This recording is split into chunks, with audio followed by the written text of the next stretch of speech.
दोस्तों नमस्कार। आप देख रहे हैं उत्तर प्रदेश में तेजी से प्रचारित एवं प्रसारित वेब न्यूज चैनल त्वरित आवाज। आज त्वरित आवाज ने चुनाव को लेकर परिचर्चा के लिए नगर के संभ्रांत व्यक्तियों को बुलाया है, जिनमें हमारे साथ मनोज प्रमुख जी हैं, जो क्षेत्र पंचायत के प्रमुख रह चुके हैं। हमारे साथ वरिष्ठ पत्रकार और विधि विशेषज्ञ संजीव यादव जी हैं। हमारे साथ नगर पंचायत खुटार के सभासद आशीष मिश्रा जी हैं और हिंदुस्तान अखबार के प्रभारी नरेंद्र मिश्र उर्फ लल्ला पंडित जी हैं और छोटा भाई अनुज श्रीवास्तव। हम प्रमुख जी आपसे चर्चा शुरू करते हैं। आज उत्तर प्रदेश के सभी चरणों के चुनाव संपन्न हो चुके हैं और आप समाजवादी पार्टी के वरिष्ठ पदाधिकारी भी हैं। उत्तर प्रदेश में किसकी सरकार बन रही है? मैं अभी तक समाजवादी पार्टी का पदाधिकारी नहीं हूं, लेकिन मैंने समाजवादी पार्टी को चुनाव इस बिंदु पर लड़ाया है कि बेरोजगार नौजवान दर दर की ठोकरें खा रहा, किसान परेशान है, आवारा पशुओं से, अपनी फसल बेचने से, एक जनता की आवाज की वजह से जनता के हमदर्द बनने के लिए समाजवादी पार्टी को मैंने मदद की, समाजवादी पार्टी को मैंने चुना। मैं प्रमुख रहा हूं। पूरे 5 साल के भाजपा के कार्यकाल में नौजवान परेशान हुआ, किसान परेशान हुआ। इसी बिंदु को लेकर मैंने समाजवादी पार्टी के प्रत्याशी उपिंदर पाल की मदद की और मुझे पूरा विश्वास है उपिंदर पाल भारी बहुमत से पुबाया विधानसभा से चुनाव जीतेंगे और समाजवादी पार्टी की सरकार बनेगी। अगला प्रश्न हमारा भारतीय जनता पार्टी के कर्मठ कार्यकर्ता और नगर पंचायत खुटार के सभासद आशीष मिश्रा जी से। आशीष मिश्रा जी बताइए कि किसकी सरकार बन रही होगी कि अखिलेश की? आज आप चाहे किसी भी न्यूज चैनल के एग्जिट पोल देख लीजिए जी, उत्तर प्रदेश में प्रचंड बहुमत की सरकार भारतीय जनता पार्टी की आ रही है और इसमें कोई दो राय नहीं है कि हमारी सरकार 200 से 65 और 200 से 300 सीटें भारतीय जनता पार्टी की होंगी उत्तर प्रदेश में। इसमें कोई दो राय नहीं है।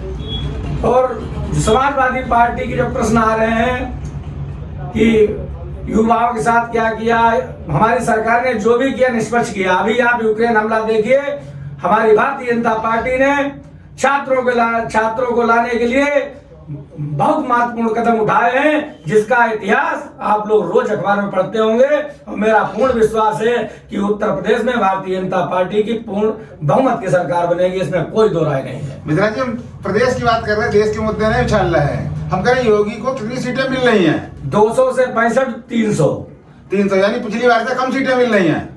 नहीं बढ़ेंगी, लेकिन हमारा अनुमान जो है अभी आप कह रहे हैं 265 से 300 और पिछली बार तो 300 से ऊपर थी, 323 312 थी, लेकिन मेरा जो अनुमान है 200 से 65 और 300। प्रमुख जी आप क्या कहेंगे? डबल इंजन की सरकार होते हुए भी 312 से जब हमारे आशीष मिश्रा जी भाजपा कार्यकर्ता खुद कह रहे हैं कि 265 पर आ रहे हैं, हमें पूर्ण विश्वास है कि 150 का आंकड़ा भारतीय जनता पार्टी उत्तर प्रदेश में नहीं छू पाएगी। ये युवाओं की आवाज है, ये किसानों की आवाज है। किसानों की आवाज है। चलो हम प्रमुख अधिवक्ता संदीप यादव से बात करते हैं। संदीप यादव जी, आपका क्या आकलन है? आपने तारीफ के लिए तो बहुत बड़े पुल बांध दिए, वरिष्ठ कह दिया। मैं अभी वरिष्ठ अधिवक्ता नहीं हूँ। फिलहाल जो जमीनी हकीकत है, भारतीय जनता पार्टी इस समय इस चुनावी मौसम में पूरी तरह मुझे खड़ी नहीं दिखाई दे रही थी।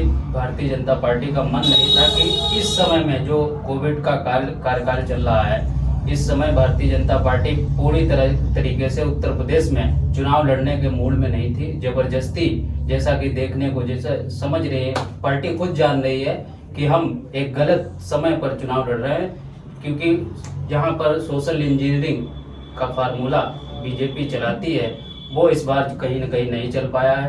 केवल एक जो हमारा कहने का आशय, सरकार किसकी आ रही है? सरकार अभी पूर्ण निश्चित रूप से नहीं कह सकते हैं। किसी की बढ़त भी हो सकती है, किसी को नुकसान भी हो सकता है। भारतीय जनता पार्टी अभी तक के चुनाव में अस्वस्थ नहीं दिखाई दे रही है। अस्वस्थ नहीं है, यानी पूर्ण बहुमत नहीं मिल रहा है। हमको कहने का आलोचक और प्रखर समाजसेवी अभी जैसा संदीप यादव जी ने बताया कि योगी सरकार अस्वस्थ नहीं है। अस्वस्थ के मतलब पूर्ण बहुमत नहीं है।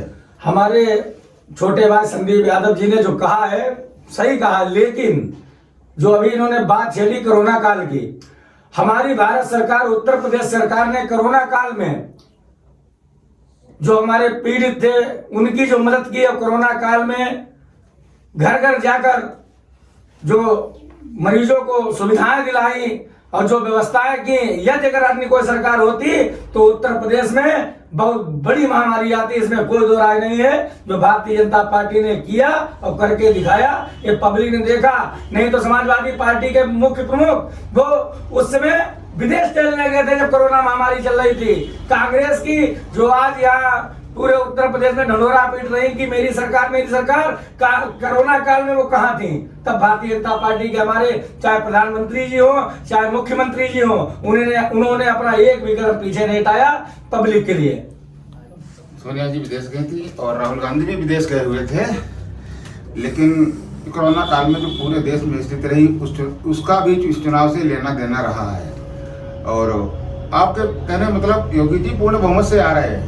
बिल्कुल, कोई दो राय नहीं। रुक जी, आप एक भी भारतीय जनता पार्टी का विधायक कोरोना जैसी महामारी में मुझे नजर नहीं आया। पूरे जनपद शाहजहांपुर में, बाकी तो मुझे पता नहीं, लेकिन पूरे जनपद शाहजहांपुर में एक भी विधायकों का वीडियो नहीं है कि जो कोरोना काल में हुए मौतों में संस्कार में वो शामिल हुए हो या किसी गरीब आदमी के घर उन्होंने कोई मदद की हो। समाजवादी पार्टी के नेताओं ने कोरोना काल में हर व्यक्ति के घर पहुंचने का प्रयास किया, लोगों की मदद की। इसके मतलब उपेंद्र पाल जी जीतेंगे? उपेंद्र पाल ने पूरे पुवाड़ विधानसभा में कोरोना काल में हर गांव में पहुंचने का काम किया, लोगों की मदद करने का काम किया, हर व्यक्ति के सुख दुख में शामिल होने का काम किया है। बताइए जी, आपके विधायक क्या करते रहे? हमारे विधायक जाते रहे, लेकिन मुझे अपने विधायक से नहीं, मैं अपने आप पे भरोसा रखता हूँ, अपनी सरकार पे भरोसा रखता हूँ। हम लोगों ने विधायक से नहीं भरोसा है, अपने विधायक पे भरोसा है, लेकिन हमारी उत्तर प्रदेश सरकार, माननीय योगी जी, माननीय प्रधानमंत्री जी और माननीय हमारे नगर पंचायत में जो हम लोगों ने व्यवस्था कोरोना काल में की थी, हमारे कोई भी कार्यकर्ता या हमारे नगर पंचायत के कोई भी जनता को ना भूखे सोने दिया और ना भूखे रहने दिया। हम लोगों ने हर तरीके की व्यवस्था की, हमारी सरकार ने व्यवस्था की, इसमें कोई दो राय नहीं है। और ये जो समाजवादी पार्टी या ढंढोरा पीट रही है कि मेरे विधायक लगे रहे, अरे जब तुम्हारे मुखिया कोरोना काल में नहीं दिखाई दिए तो आपके विधायक कहां से दिखाई देंगे? ये तो खाली कहने की बात है। आज ये पब्लिक ने जो आप लोगों को मुंहतोड़ जवाब दिया है, वो आने वाला नतीजा 10 तारीख को सामने आ जाएगा। अभी इनके विधायक नहीं बने हैं, अभी विधायक नहीं विधायक नहीं, इन्होंने ये कहा कि मेरे विधायक ने कोरोना काल में पब्लिक को सपोर्ट किया। अरे आपके जब मुखिया नहीं थे तो आपके विधायक कहां से आ गए? ये कहा कि मेरे प्रत्याशी ने घर घर डोर टू डोर, कहीं नहीं इनका प्रत्याशी कहीं नहीं दिखाई दिया। ये तो कहने की बातें है, अपने प्रत्याशी सब तारीफ करते हैं, लेकिन जब कोरोना काल चल रहा था तब समाजवादी पार्टी के मुखिया नहीं उत्तर प्रदेश में दिखाई दे रहे थे, तो आपके विधायक कहां से दिखाई देंगे? ये सब कहने की बातें हैं, पब्लिक है, सब जानती है। आने वाली 10 तारीख को आपको नतीजा मालूम चल जाएगा। ये वही पब्लिक है जो मुंहतोड़ जवाब देने के लिए 10 तारीख के लिए तैयार है। अच्छा, चेतराम जी की क्या स्थिति है? चेतराम जी जीतेंगे, इसमें कोई दो राय नहीं है। चेतराम जी जीतेंगे, 100% जीतेंगे, क्योंकि चेतराम जी हमारे पुराने प्रत्याशी हैं, लापरवाह रहे वो अलग चीज है, लेकिन लोगों ने योगी जी और मोदी जी की कार्यशैली को देखकर चेतराम जी को जिताने का काम किया है। यानी चेतराम के नाम पर वोट नहीं मिला, योगी और मोदी जी के नाम पे मिला। बिल्कुल, इसमें कोई दो राय नहीं है कहने की। सच है? बिल्कुल, फिर भी जीतेंगे? बिल्कुल जीतेंगे। पिछली बार चेतराम जी 72,000 वोटों से लगभग जीते थे, इस बार क्या आंकड़ा रहेगा? इस बार 72,000 नहीं तो 50,000 मान के चलिए आप। 50,000 से जीते। बिल्कुल। लोग यहाँ पे क्या कहना है? ये हमारे सभासद आसिफ मिश्रा की हताशा नजर आ रही है।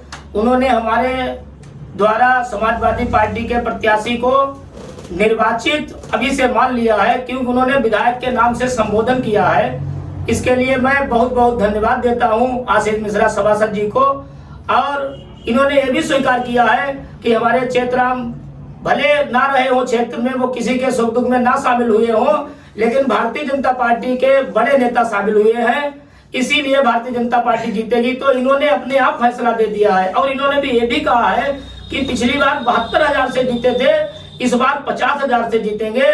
तो हम इनसे कहना चाहते हैं कि पिछली बार 72,000 से जीते थे, 5 साल डबल इंजन की सरकार हुई, तो इस बार तुम्हें 1 लाख से जीतना चाहिए था। लेकिन ऐसा किसानों की वजह से, नौजवानों की वजह से नहीं हो पा रहा पुवाया विधानसभा में।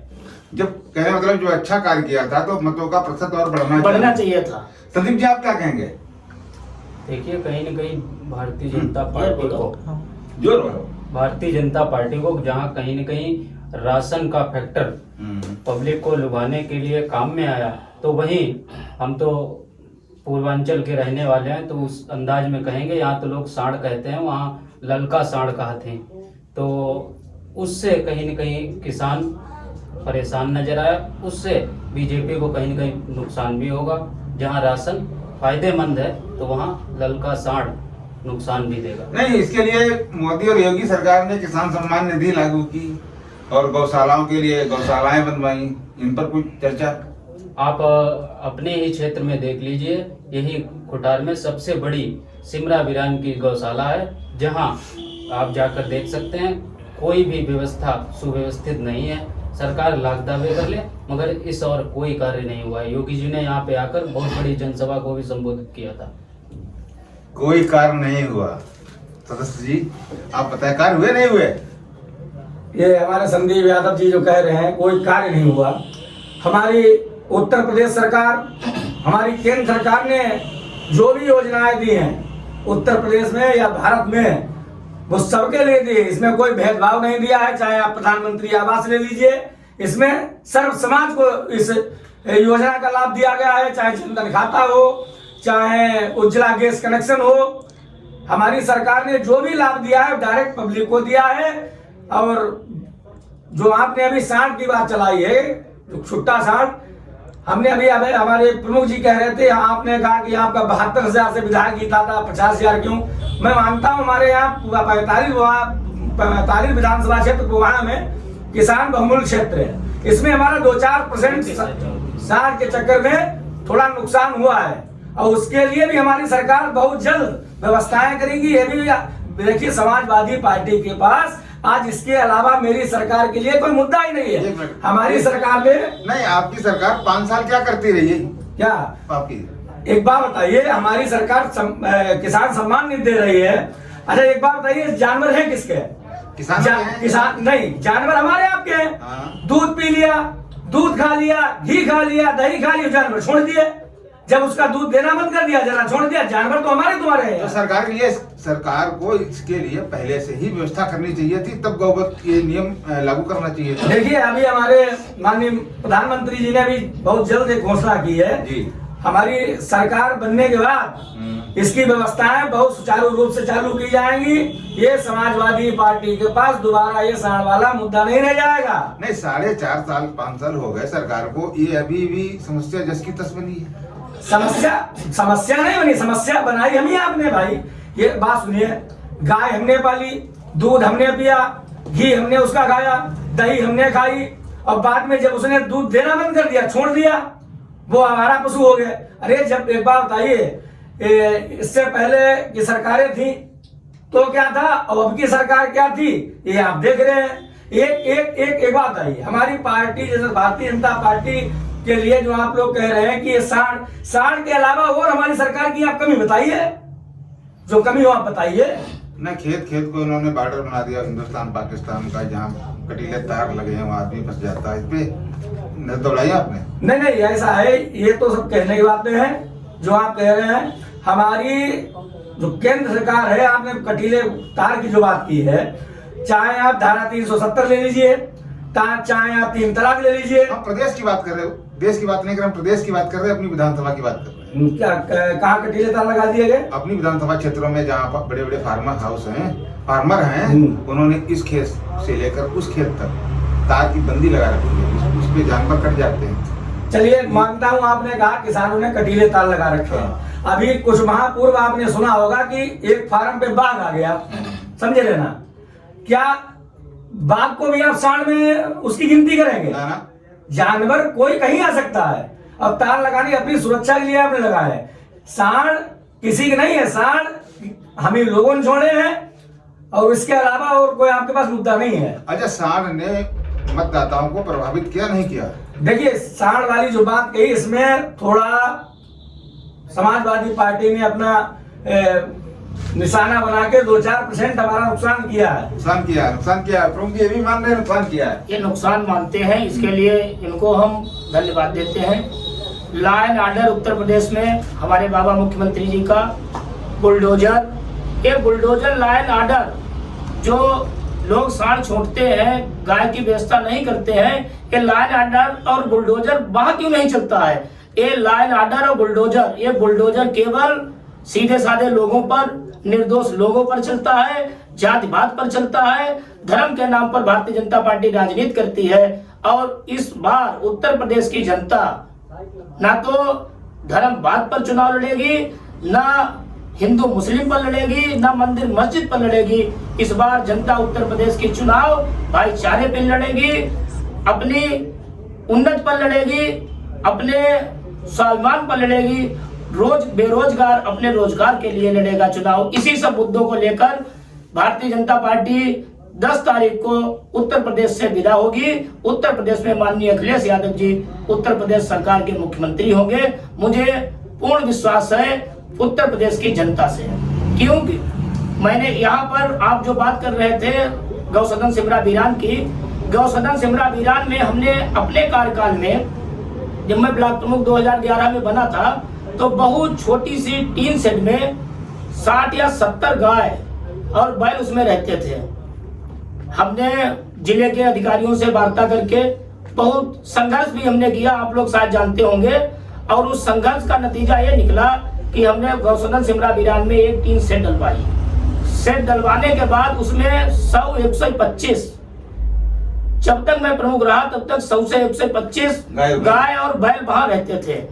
आज वहां हमारे बाबा मुख्यमंत्री जी ने इतनी व्यवस्था करा दी है कि पुबाया ही विधानसभा नहीं, कम से कम 3 विधानसभा के आवारा पशु जो हैं वो वहां रोके जा सकते हैं। लेकिन भारतीय जनता पार्टी की सरकार में अधिकारी बेलगाम है, निरंकुश है, उनकी कोई व्यवस्था नहीं है। आज पोजीशन ये है कि वहां 50 आवारा पशु भी नहीं है। आवारा पशु भी नहीं है। चलिए, सभी मेहमानों का बहुत बहुत धन्यवाद और कल फिर मिलते हैं नई डिबेट के साथ।